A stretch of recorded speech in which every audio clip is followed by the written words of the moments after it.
आज की ऑनलाइन सत्र में आप सभी विद्यार्थियों का स्वागत है। आज के ऑनलाइन सत्र में हम अध्ययन करेंगे वाक्य भेद के। वाक्य भेद अर्थ के आधार पर वाक्य के कितने प्रकार माने गए हैं। अर्थ के आधार पर वाक्य के 8 भेद किए गए हैं। विधानवाचक, निषेधवाचक, प्रसन्नवाचक, आज्ञावाचक, विस्मयादि वाचक, इच्छावाचक, संदेह सूचक और संकेतार्थक।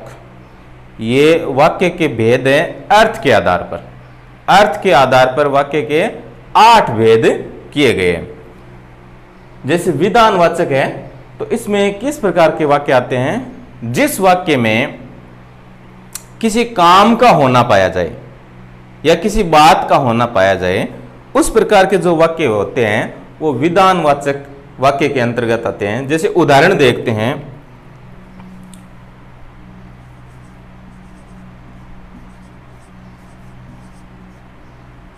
उदाहरण जैसे मान लो वाक्य है कि राम खाता है।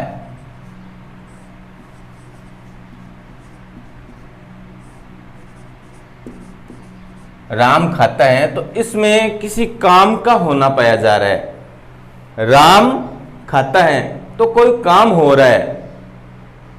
इस प्रकार के जो वाक्य होते हैं वो विधानवाचक वाक्य के अंतर्गत आते हैं, क्योंकि इसमें कोई काम हो रहा है या किसी बात का होना हो। जैसे मान लो दूसरा वाक्य है,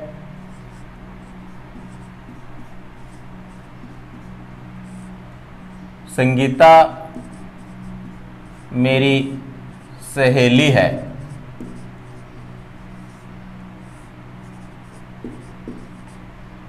तो इस वाक्य में तो काम का होना है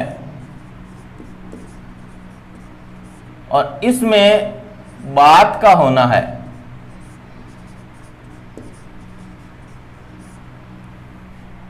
संगीता मेरी सहेली है, इसमें कोई बात है। तो विधानवाचक वाक्य होते हैं जिस वाक्य में किसी काम का होना या किसी बात का होना पाया जाता है। उस प्रकार के जो वाक्य होते हैं वो विधानवाचक वाक्य के अंतर्गत आते हैं। उदाहरण के माध्यम से मैंने आपको समझाया कि राम खाता है, इसमें कोई काम का होना पाया जा रहा है। संगीता मेरी सहेली है, इसमें किसी बात का होना पाया जा रहा है। तो इस प्रकार के जो वाक्य होते हैं वो वाक्य भेद के अंतर्गत, विधानवाचक वाक्य के अंतर्गत आते हैं। तो अर्थ के आधार पर वाक्य के 8 भेद किए गए हैं, जिसमें विधानवाचक वाक्य का मैंने आपको उदाहरण देके समझाया। दूसरा जो वाक्य भेद के अंतर्गत वाक्य है वो है निषेधवाचक। जैसा कि इसके नाम से ही पता चलता है, जिस वाक्य में किसी काम का न होना पाया जाए, जिस वाक्य में निषेध यानी मनाही हो। किसी वाक्य को हम पढ़ते हैं और हमें उस वाक्य का भाव ऐसा लगता है कि इसमें किसी काम का न होना पाया गया है। जैसे मान लो उदाहरण देखते हैं हम कि राम है वह घर पर नहीं है। उदाहरण देखिए, इसका निषेधवाचक वाक्य का उदाहरण है,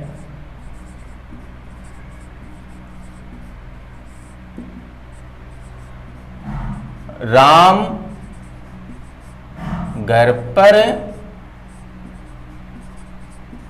नहीं है। तो इसमें नहीं आया है।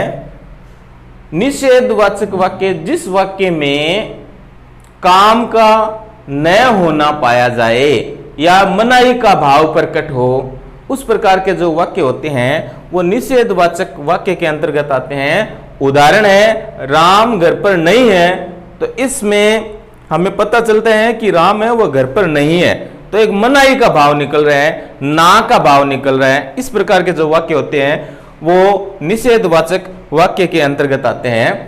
अब अपना अर्थ के आधार पर वाक्य का जो तीसरा प्रकार है या तीसरा भेद है वह है प्रश्नवाचक। जैसे कि इस प्रकार से ही हमें पता चलता है कि जिस प्रकार के वाक्यों में कोई प्रश्न का बोध होता है उदाहरण देखते हैं, जैसे आप क्या कर रहे हो।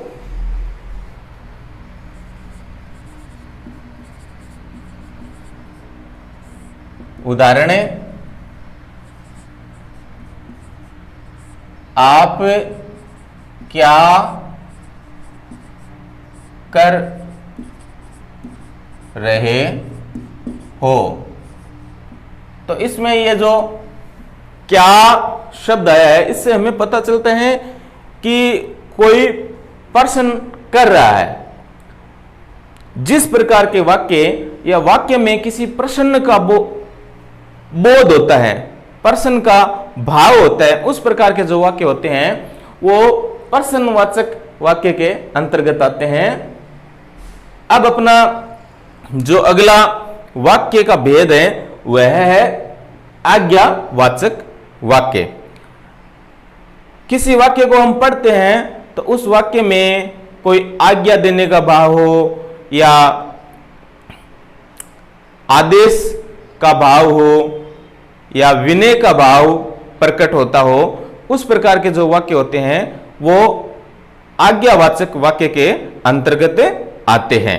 जैसे मान लो उदाहरण है कि आप इस कुर्सी पर बैठो।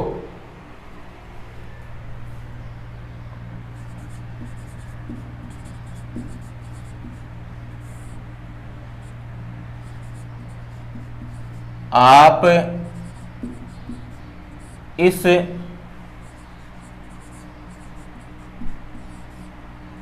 कुर्सी पर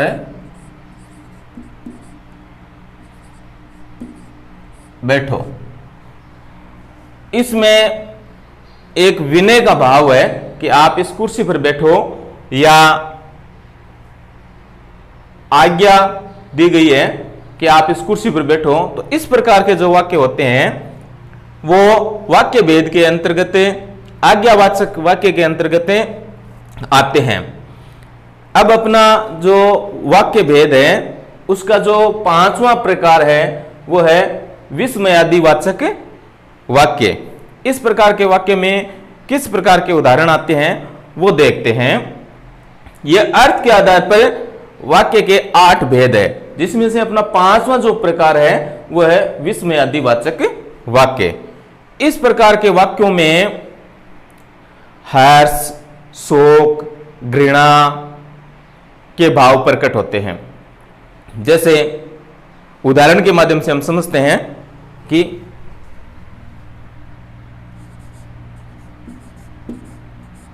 अरे यह क्या हो गया। अरे यह क्या हो गया, तो यहां एक आश्चर्य का भाव भी प्रकट होता है। यानी आश्चर्य हो, खुशी हो, हर्ष हो, शोक हो, घृणा हो, जिस प्रकार के वाक्यों में उसका इस प्रकार का भाव प्रकट होता है वे वाक्य विस्मयादि वाचक वाक्य के अंतर्गत आते हैं। जैसे इसमें देखो ये जो चिन्ह लगा है वह विस्मयादिवाचक चिन्ह है। ये जो चिन्ह लगा है वो विस्मयादिवाचक चिन्ह है। और इस प्रकार के जो वाक्य होते हैं वो वाक्य भेद के अर्थ के आधार पर विस्मयादि वाचक के अंतर्गत आते हैं। इसमें आश्चर्य का भाव प्रकट हो रहा है। और अगर किसी वाक्य में शोक, घृणा, नफरत, खुशी इस प्रकार के भाव प्रकट होते हैं वह विस्मयादि बोधक वाचक के अंतर्गत आते हैं। जैसे मान लो एक दूसरा उदाहरण और देखते हैं जिसमें वाह क्या दृश्य है।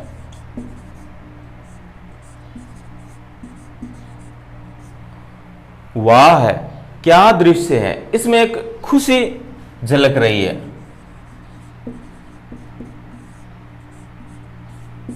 एक खुशी का भाव प्रकट हो रहा है।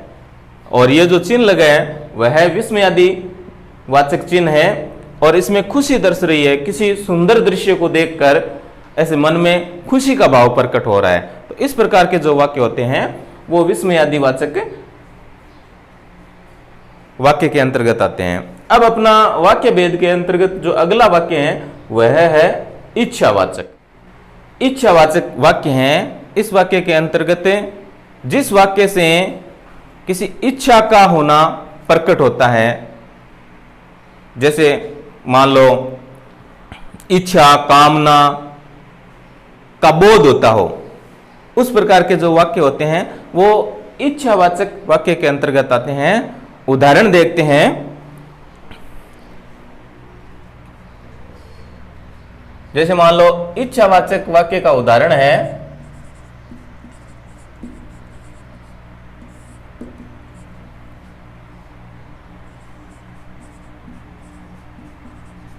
भगवान आपका भला करे। भगवान आपका भला करें। इसमें इच्छा प्रकट की गई है। इसमें इच्छा प्रकट की गई है। तो इस प्रकार के जो वाक्य होते हैं वो इच्छावाचक वाक्य के अंतर्गत आते हैं। यानी जिस वाक्य में इच्छा, कामना का बोध हो, उस प्रकार के जो वाक्य होते हैं वो इच्छावाचक वाक्य के अंतर्गत आते हैं। या ईश्वर सभी का भला करे, तो इसमें एक इच्छा प्रकट की गई है और इस प्रकार के वाक्य इच्छावाचक वाक्य के अंतर्गत आते हैं। अब अपना जो वाक्य भेद के अंतर्गत अर्थ के आधार पर जो वाक्य का प्रकार है 7वां, वो संदेह सूचक है। जिस वाक्य में संदेह प्रकट किया जाता हो या संभावना प्रकट की जाती हो, उस प्रकार के जो वाक्य होते हैं वह संदेह सूचक वाक्य के अंतर्गत आते हैं। इसको उदाहरण के माध्यम से समझते हैं।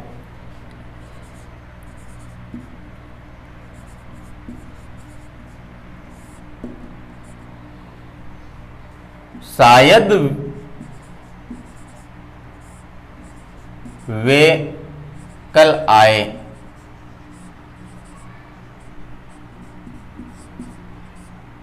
शायद वे कल आए, तो इसमें एक संदेह है। वे आ भी सकते हैं, नहीं भी आ सकते, एक संभावना प्रकट की गई है। तो संदेह सूचक वाक्य के अंतर्गत संदेह प्रकट किया जाता है या संभावना प्रकट की जाती है। उस प्रकार के जो वाक्य होते हैं वो संदेह सूचक वाक्य के अंतर्गत आते हैं। जैसे उदाहरण के माध्यम से मैंने आपको समझाया, शायद वे कल आए, तो इसमें एक संभावना प्रकट की गई है। एक दूसरा उदाहरण देखते हैं। शायद कल मौसम अच्छा हो जाए। अच्छा हो जाए, तो इसमें भी एक संभावना प्रकट की गई है, एक संदेह प्रकट किया गया है कि शायद कल मौसम अच्छा हो जाए। तो इस प्रकार के जो वाक्य होते हैं वो संदेह सूचक वाक्य के अंतर्गत आते हैं। वाक्य का जो अर्थ के आधार पर अगला प्रकार है वह है संकेतार्थ वाक्य। जिस वाक्य में संकेत प्रकट किया जाता है या शर्त का होना पाया जाता है, उस प्रकार के वाक्य संकेतार्थ वाक्य के अंतर्गत आते हैं। जैसे मान लो उदाहरण देखते हैं कि यदि आप आओ तो मैं चलूं। उदाहरण है, यदि आप आओ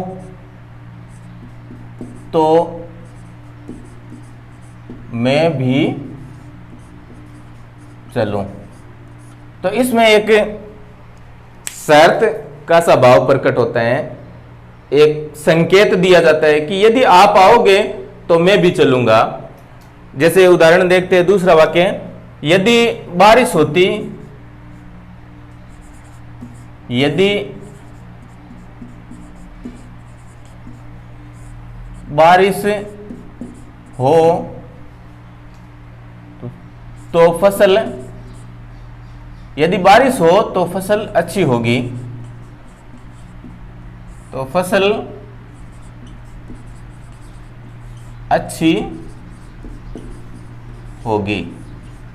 तो इसमें भी एक शर्त प्रकट की गई है कि यदि बारिश हो तो फसल अच्छी होगी, एक संकेत दिया गया है। तो इस प्रकार के जो वाक्य होते हैं वो संकेतार्थ वाक्य के अंतर्गत आते हैं।